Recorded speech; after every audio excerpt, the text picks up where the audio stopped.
Vou falar do artigo Cultura Midiática e Educação Infantil, de Alberto da Silva Moreira.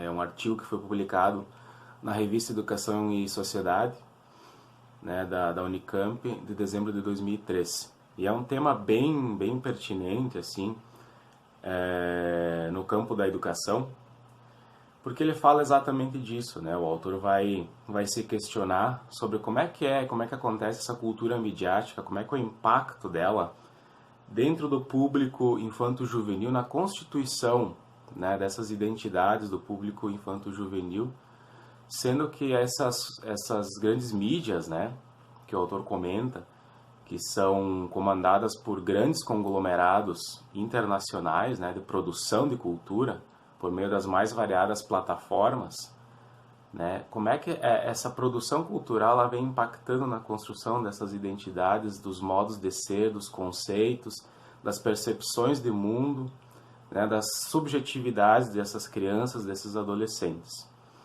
E isso me lembra muito, esse artigo me lembrou alguns trabalhos, alguns artigos que eu estudei, e também alguns textos que eu produzi ainda na época da faculdade de pedagogia, né?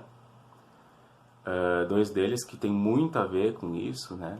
Um deles era de uma autora, Valérie Valkerdini, depois posso deixar a bibliografia aí, que fala sobre a cultura popular, né? E aí ela cita bastante isso da questão das grandes mídias, né? E a erotização das garotinhas, né? Como é que essa cultura popular via essa questão das crianças, principalmente as meninas, né? E como elas criavam esta imagem de uma criança, de um adulto em miniatura, né? Com uma recepção muito erotizada dessas crianças, tanto das meninas como dos meninos, né? Que é o que nós vemos hoje bastante, assim, essa questão do uso das roupas, dos costumes, enfim, da criação de uma identidade que é muitas vezes tendencionada por essas grandes mídias. E um outro artigo bem interessante que se comunica muito com este artigo aqui é do Giraud, do Henri Giraud, né? Que é a disneyização da cultura infantil. Né? Ele faz uma reflexão acerca da Disney e como ela trabalha a construção de algumas percepções de mundo, né, dentro da cultura infantil, né, como ela trabalha a questão de gênero, a questão de relações de poder, hierarquia, visão de mundo dentro dos filmes, né, principalmente produzidos pela Disney. Esses dois artigos são bem pertinentes e conversam muito com o objetivo deste artigo aqui, né, proposto pelo Moreira, né? E o Moreira aqui ele vai falar exatamente disso. Como é que é o impacto dessa cultura midiática, né? Que ela vem produzida por meio de grandes conglomerados de comunicação e entretenimento dentro desse público infanto-juvenil. Que impactos isso causa, né, na construção dessas identidades, dessas percepções de mundo, desse contato com o mundo, porque querendo ou não, essas mídias, elas cumprem uma função pedagógica muito consistente, muito grande. Não só nas crianças e adolescentes, lógico que o impacto é maior nelas, mas até em nós também, né?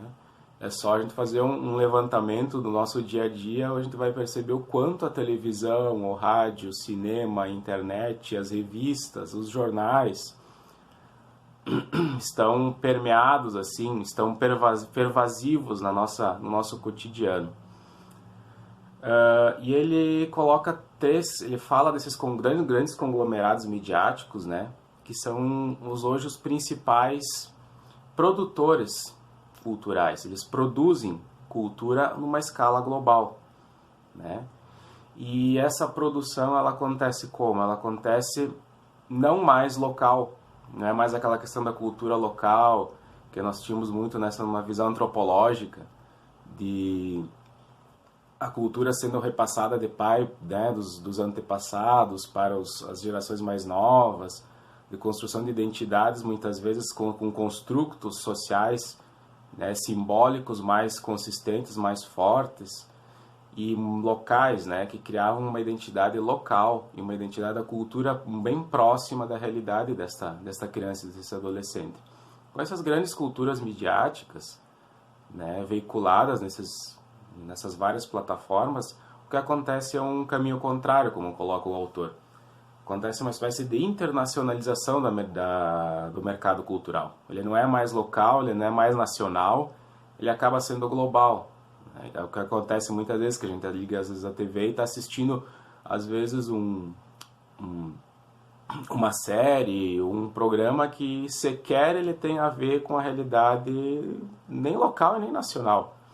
Produzido dentro de uma outra realidade, de um outro contexto. E ele fala também da questão, outra característica, que é a formação de uma cultura internacional popular consumidora. Ou seja, esses grandes conglomerados constroem uma espécie de cultura do consumo. A cultura, essa produção cultural virou um mercado, né? Uma mercadoria a ser propagada, tendo que construir, vamos dizer assim, uma audiência a consumidores que são fiéis e que, portanto, esta indústria cultural ela vai trabalhar em cima disso, não mais preocupada em transmitir ou repassar ou construir identidades a partir de uma visão local, uma visão que condiz com a realidade desse público, infanto-juvenil principalmente, ou qualquer outro, mas numa visão mercadológica, né, onde há sempre em jogo a questão de necessidade de vender algo, né? E outro aspecto que ele fala, né, que eu já estou falando há bom tempo aqui no texto, que é os grandes conglomerados midiáticos, que ele disse que esses conglomerados eles são os grandes influenciadores dessa cultura, né, dentro de um oligopólio midiático. Né? O que seria esse oligopólio midiático? Na concepção desse autor, ele busca outros autores, né, dentro do artigo dele para fundamentar a sua ideia, de que a produção mundial de cultura, por meio dessas mais variadas mídias, elas são produzidas por 10 grandes gigantes, né? 10 grandes empresas gigantes, que seguindo a tendência capitalista, mercadológica internacional de qualquer outros setores, onde há grandes empresas internacionais, né, multinacionais, a cultura midiática também tem as suas empresas multinacionais, que o autor destaca aqui são 10, né? E que a gente já ouviu falar aí, se eu começasse a listar as 10, depois eu posso colocar elas aí, mas a Timer, né? A Disney, a Viacom, a News Corporation, a Sony, a Universal, Polygram, NBC, essas são algumas das 10, né? Que querendo ou não a gente já ouviu falar, ou já viu a marca, ou já assistiu algo, querendo ou não querendo dessas empresas, né? Sendo que outro detalhe que ele vai construindo esse contexto acerca das grandes mídias, as 5 maiores empresas, dessas 10 empresas, faturaram 90 bilhões de dólares só em 1997, ou seja, elas têm um grande poder de rentabilidade, o que demonstra muito bem qual é o objetivo, qual é o foco, né, dessas empresas. E dessas 10 que eu falei, apenas 3 não têm sede nos Estados Unidos, né? As outras 7 são americanas, né? E como é que fica a questão do Brasil? Bom, o Brasil, os grandes grupos mais fortalecidos dentro da área da produção midiática, né? Eles têm um acordo com essas empresas maiores, essas 10, né, e acabam muitas vezes produzindo ou transmitindo, distribuindo muitos desses produtos, que é o que a gente vê muito, né, na televisão, no cinema, na internet, nos videogames, né, que é um acordo entre essas empresas, uma cooperação entre essas empresas nacionais e essas multinacionais, onde muitos desses produtos são comprados, adquiridos por essas empresas nacionais e produzidos, distribuídos também. Diante desse quadro, então, o autor pergunta, então, como é que fica a questão da construção das identidades, como é que fica a cultura local, como é que ficam as crianças e adolescentes diante deste contexto em que a gente percebe que há cada vez mais essa cultura digital vindo por meio de várias outras plataformas que não mais as tradicionais, né, das instituições tradicionais. Como fica isso, diante da realidade da construção dessa identidade das crianças e dos adolescentes? E eles citam uma frase que eu achei que é bem pertinente colocar aqui, né? Que ele fala o seguinte, abre aspas, né? A cultura passa ou acontece cada vez mais na e por meio da mídia, né? Principalmente dentro da cultura ocidental. E esse poder dessas mídias, elas estão cada vez mais presentes na nossa realidade, que muitas vezes a nossa cultura local, ela só consegue, o autor coloca isso, né? Ela só consegue ser legitimada quando ela passa nessa mídia, nessas grandes mídias. Senão ela acaba perdendo até a sua legitimação, né? E ele destaca outro ponto, que é a questão da crise, né? Essas grandes culturas midiáticas criaram uma espécie de crise nas instituições tradicionais, como a escola, a religião, a igreja, a família, né? O grupo do futebol, dentre outros grupos que as crianças e adolescentes tinham um contato direto, né? mais imediato, e que eram grandes construtoras simbólicas de cultura e de apropriação da identidade, né? Da interiorização da identidade por parte dessas crianças e adolescentes, né? E esse sistema midiático cultural global, como é acompanhado por essas grandes empresas, ele é um sistema que ele é muito pervasivo, né? O autor usa bastante esse termo. Ele é como se fosse assim, ele é uma gramínea, né? Ele é uma peste rasteira que vai se alastrando, né, de forma horizontal, por meio dessas outras instituições tradicionais, por meio da nossa vida, no cotidiano nosso, por meio dessas várias mídias que cada vez mais nós temos o contato e cada vez mais estão próximos, né? Diga-se de passagem, está aí o celular, está aí os computadores cada vez mais móveis, né, em que a gente acaba consumindo essas mídias digitais constantemente, né?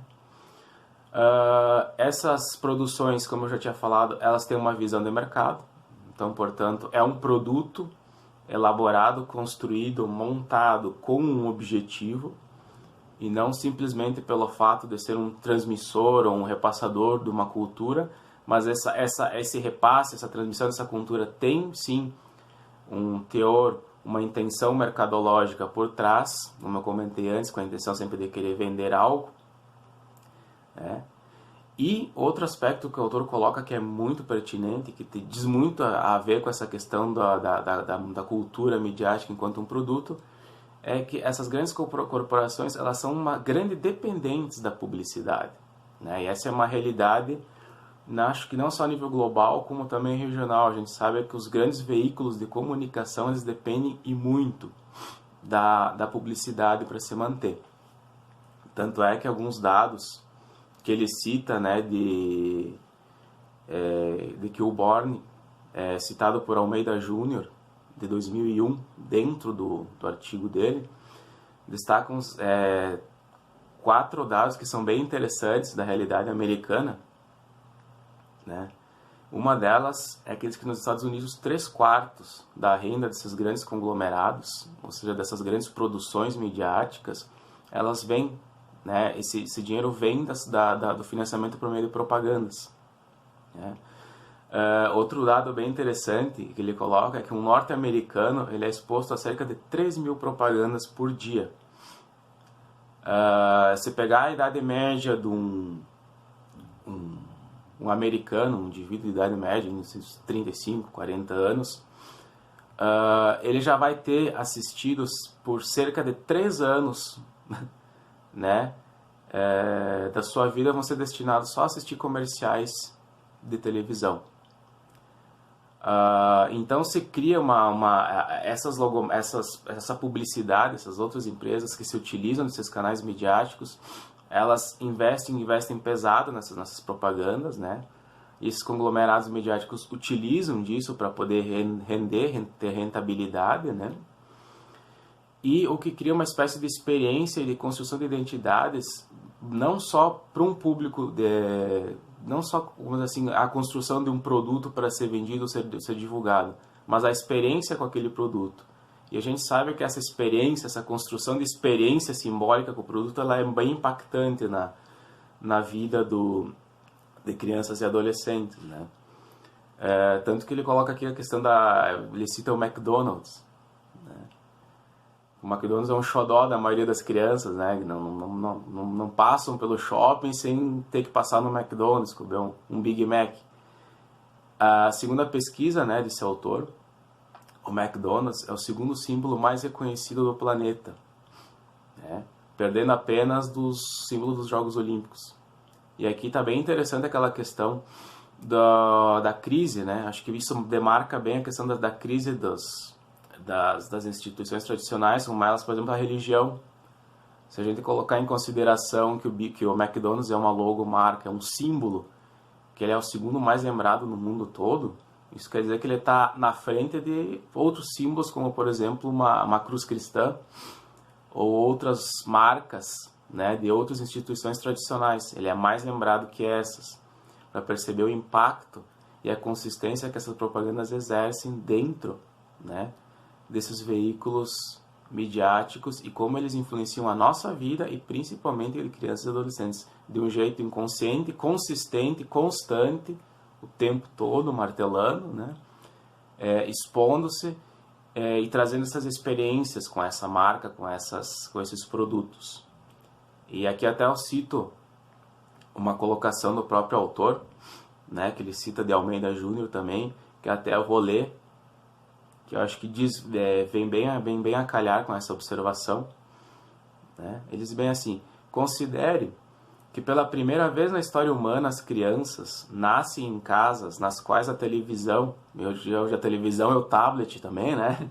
Os celulares, nascem em casas nas quais a televisão e esses outros aparatos tecnológicos ficam ligados uma média de 7 horas por dia, né? E que pela primeira vez a maioria das histórias não é contada pelos pais, nem pela escola, nem pela igreja, nem pela tribo ou comunidade, e em muitos lugares nem mesmo pelo país de origem, né? Mas por um grupo relativamente pequeno de conglomerados empresariais que possuem algo para vender. Fecha aspas. Eu acho que essa colocação diz o que eu estava até agora então ponderando, né? Que há esta mudança de foco em que as instituições tradicionais elas não mais são grandes responsáveis pela construção simbólica e identitária dessas crianças, desses adolescentes. Elas acabam perdendo espaço, tendo que coexistir com essas grandes culturas midiáticas que estão cada vez mais próximas, mais perto, mais apresentando um teor mais pedagógico, maior em cima e mais influente em cima dessas crianças e desses adolescentes. Quando essas culturas midiáticas não assim, elas não ultrapassam, não passam, não é adentro dentro dessas culturas tradicionais, também marcando muitas vezes a cultura delas também. E aí ele coloca o autor que essa questão da mídia propagada pelos grandes conglomerados com vistas a uma visão mercadológica cria algumas tendências, né, nessas mentalidades infanto-juvenis, algumas tendências que ele coloca como sendo um pouco perigosas, né, na constituição dessas mentalidades, dessas identidades, dessas subjetividades, né. Ele coloca várias, eu cito 5 que eu achei que são bem pertinentes para colocar aqui. Uma delas é a questão da diluição das fronteiras entre o real e o ficcional, né? O que promove uma espécie de fuga para o mundo da fantasia, onde o videogame, a televisão, o cinema, principalmente o videogame entre os adolescentes, né, vira um espaço de fuga do real, onde ali parece ser mais interessante, a realidade é mais interessante, mais bacana, e aí acaba esses adolescentes perdendo esta questão do contato social, da sociabilidade, do contato mais concreto com outras pessoas, com outras crianças, né, achando mais interessante este universo, que na verdade como o próprio autor coloca, é uma fuga do real. É uma tentativa de escapar para um universo da fantasia que não é necessariamente real e que esse universo fantástico, como a gente já comentou até aqui, é uma construção dentro de uma indústria cultural que tem como objetivo vender algo, né? Porque não é simplesmente uma transmissão cultural ingênua ou com intenção de formar uma subjetividade no indivíduo sem nenhuma intenção por trás, mas sim uma intenção mercadológica, uma intenção de consumo, uma visão de produto cultural. É isso, um produto cultural. Outro aspecto que ele coloca dessas mídias, né, digitais, dessas produções, é o alto estado de excitação que elas provocam, o que dificulta um caminho, indo na contramaré de outros exercícios, como de concentração, né, de um trabalho mais concentrado, mais prolongado. Os videogames, principalmente com a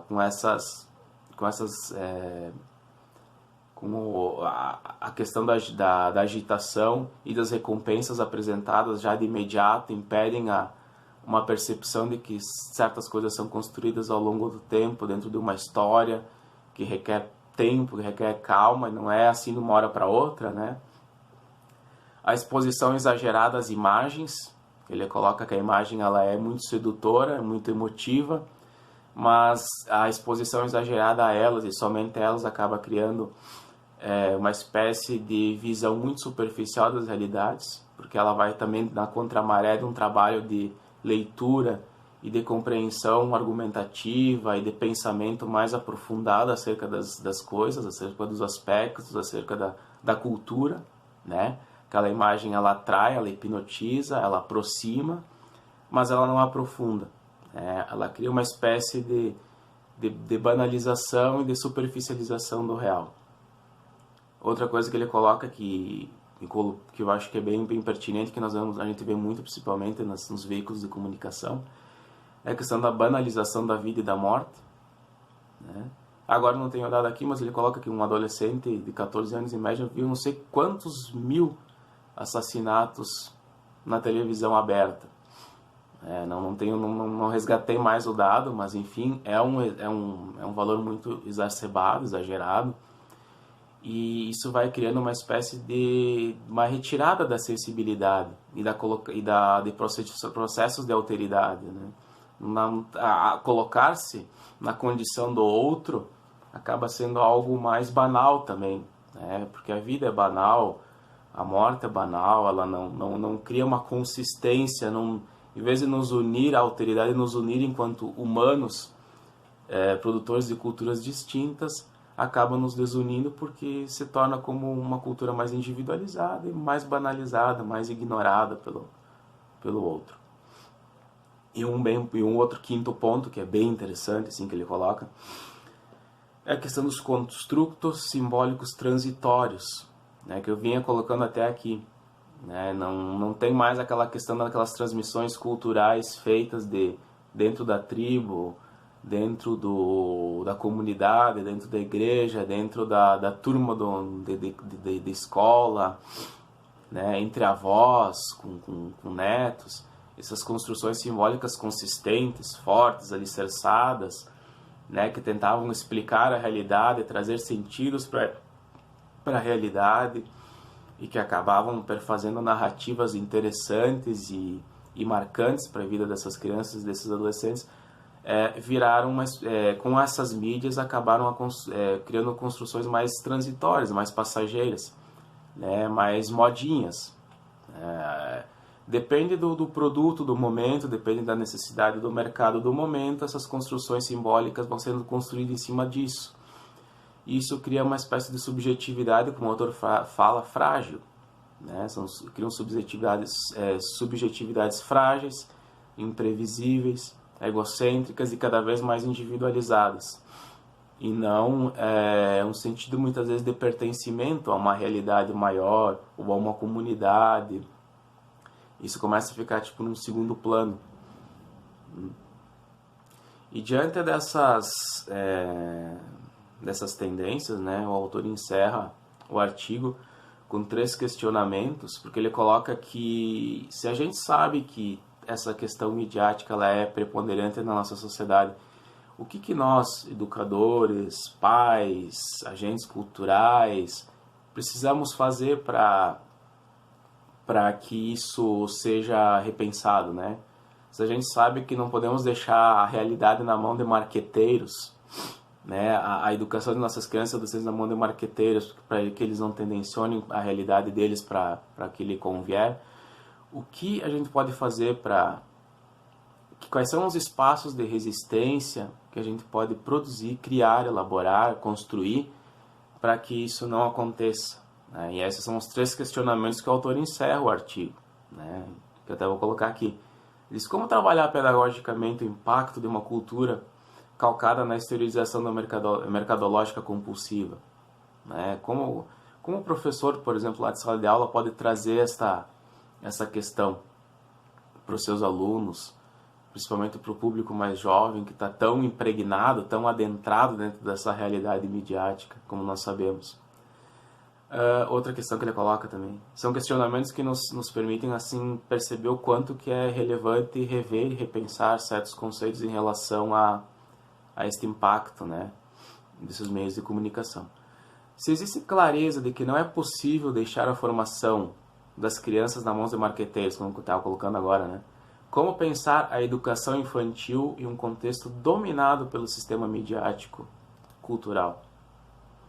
E a terceira questão é: que estratégias pedagógicas e reservas de sentido, ou seja, que construtos, né, simbólicos, podem ser acionados para resistir produtivamente a este modo de ser orientado à exteriorização publicitária, ao espetáculo e ao descartável? Ou seja, como essas culturas locais, né, como esses grupos sociais mais próximos da criança podem trabalhar, podem rever essas posições dos meios maiores, fazendo com que essas culturas próximas da realidade dos educandos, que eram construções mais consistentes, podem continuar sendo consistentes e permitir a construção de identidades não mais descartáveis, maleáveis e frágeis, mas em identidades firmes, né? Identidades que analisam, que observam o mundo, que olham para esse mundo diferente e que não se torne mais pejorativo o outro, né? Ou a cultura,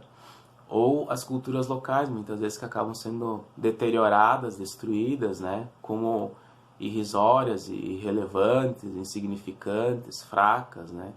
Por meio desses grandes conglomerados. Então é mais ou menos isso. Acho que é uma reflexão bem interessante dentro dessa área antropológica, né? Principalmente na questão da construção dessas identidades, dessas crianças e desses adolescentes. Essas questões também são bem pertinentes. Acho que cabe muito nos perguntarmos sobre isso.